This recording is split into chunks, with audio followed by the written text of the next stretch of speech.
It's about 4 p.m. Friday, October 21st.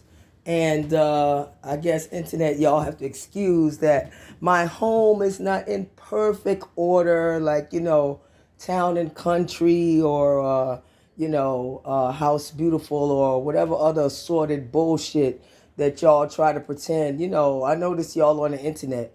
Y'all love to try to pretend like everything is perfect and Gucci in your lives, but then, lo and behold, when you look beneath the surface of the surface level bullshit, because see, I don't pay attention to what's on the surface. I don't pay attention to the bullshit people say. I just record it in my memory for future reference, and then I look at what they're doing. And that's how you could tell who's full of shit and who's not, who's honest and who's not, who's corrupt and who's not, and who's selling you a fucking okey doke reindeer game, taking you on a ride on the Reading Railroad or a motherfucking merry-go-round ride. You know what I'm saying? And who's not? It's real simple. You listen to what they say. You don't really actually believe it, but you just hear what they're saying. You let them say they bullshit, and then you take a look at what they do, and then you compare the two. It's just that simple. That's the easiest way to learn how to be a human lie detector. Besides, other things like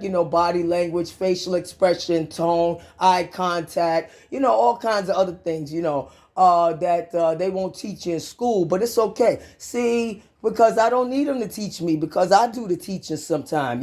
I learn. I always stay teachable. You can learn something new every day. Like I'm about to teach you fuckers out there. But I always stay teachable. I like to learn something new every day, but I also know how to teach motherfuckers a thing or two. You understand what I'm saying? So what I want to let y'all know is while y'all busy trying to talk shit about me, which has been going on for the last several decades, that's been going on for like the last 30 years, I'd say. 20, 30 years that's been going on. That's old news. Y'all ain't paying attention to the fact that this is an election year. I'm not talking about presidential election, the midterms. And 2 more years, we got the presidential election coming up. Now, y'all are okey doke fuckers. Y'all done already went and elected a man who's ready for Sunnydale retirement home.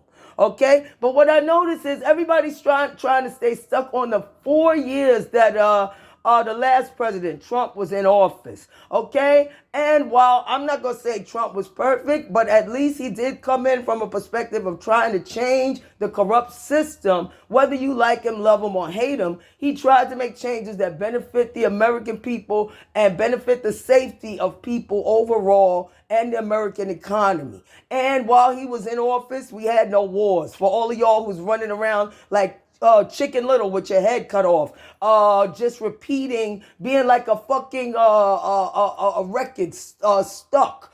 Just repeating whatever you told in the damn mainstream media. Trump gonna start World War III, World War III. Where was it? Maybe I slept through it during them 4 years he was in office. Where was it? Did I miss it? Did y'all miss it? Did we have World War III? Did we have any war while he was in office? No.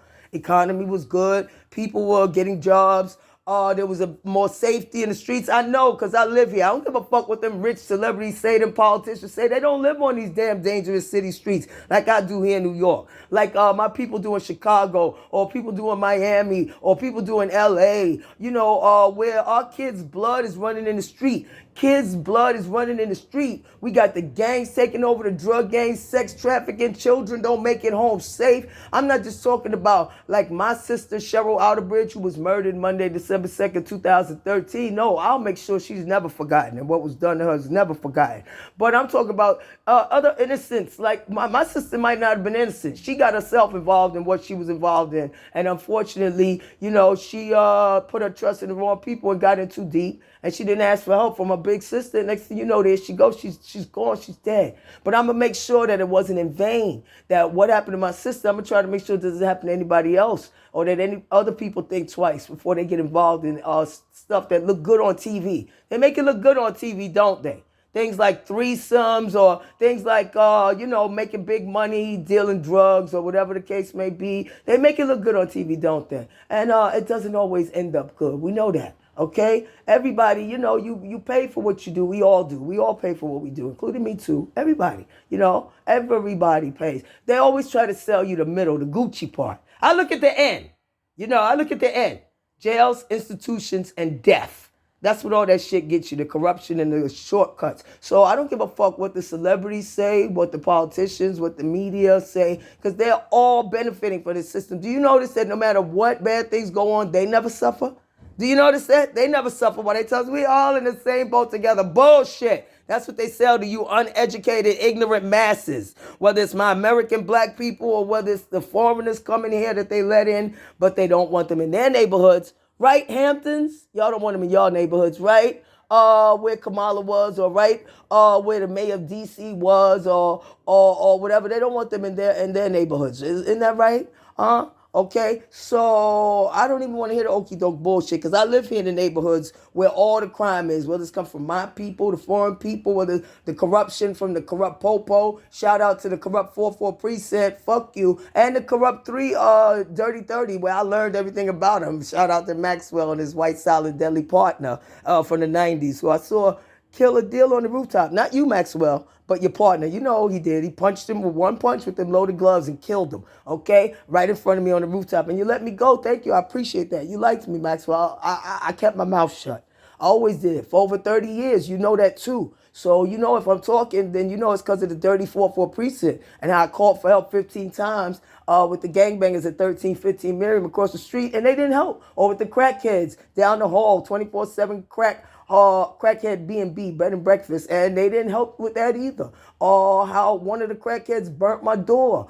Could have killed my child in here, yo. I know they don't give a fuck about me. I don't give a fuck about them either. But my child could have died. Yo, yeah, I did what I had to do to defend my child and myself and my home. Yeah, I did. Just like you and your white silent deadly partner in the Dirty 30 taught me to on 160 between Broadway and Amsterdam when I used to watch y'all roll on them deals over there in the 90s on the regular. And everybody ran from y'all except me and my friend Sheila, God rest her dead, because, you know, we ain't had nothing you wanted. I didn't run. I ain't had nothing you wanted. Y'all wanted money, weight, keys, and, you know, to pin them dealers to the wall like a fly and do whatever you wanted to do with them. And that's what you did. And I've seen a lot of it. But anyway, this ain't about you, Maxwell. You know that. I kept quiet for 30 years. What I'm saying is to you niggas out there in the street who think I'm so motherfucking stupid and y'all keep fucking playing me close and shit like that. Yo, I ain't stupid, son. When you look at me, you know what you're looking at? Somebody, you're looking at Maxwell and his white solid deadly partner from the Dirty 30s. And if you don't know who the fuck they are,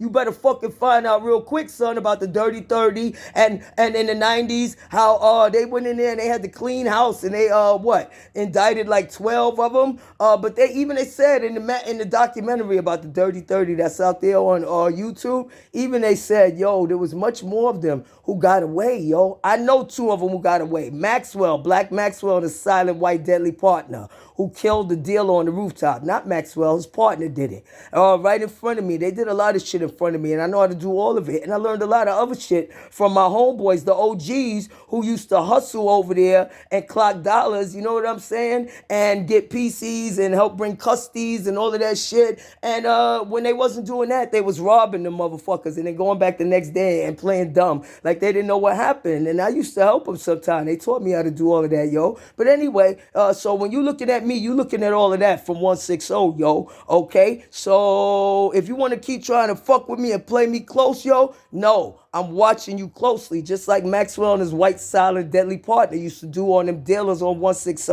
yo, and I'll roll on you just like they did, and my homeboys, the OGs, the twins, Will and Richard, they was not identical twins, you know, they looked opposite, how they taught me, how the OG Sean taught me, and others, so God rest his dead, Sean. So that's what you're looking at. That's what you're dealing with. Now, you want to roll on the corrupt Popo?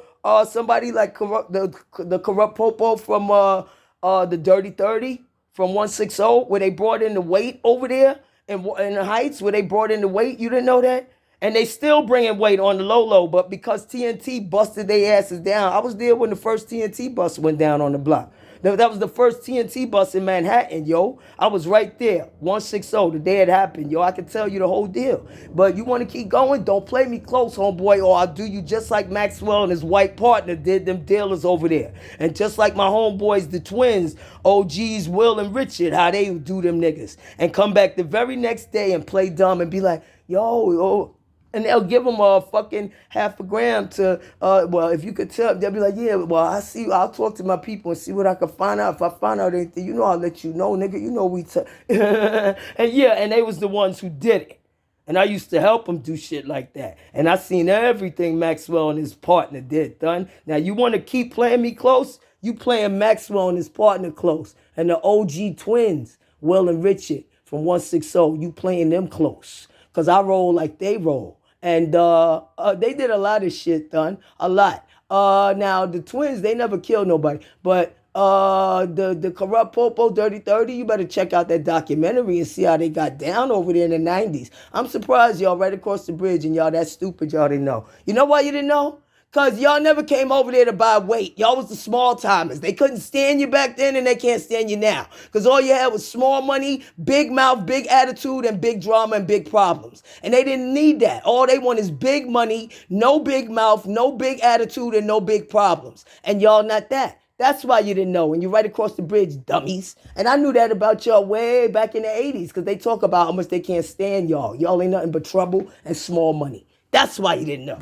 YouTube, Renee Jimenez. YouTube, Crystal Clear Eyes. YouTube, I'm watching you while you watching me.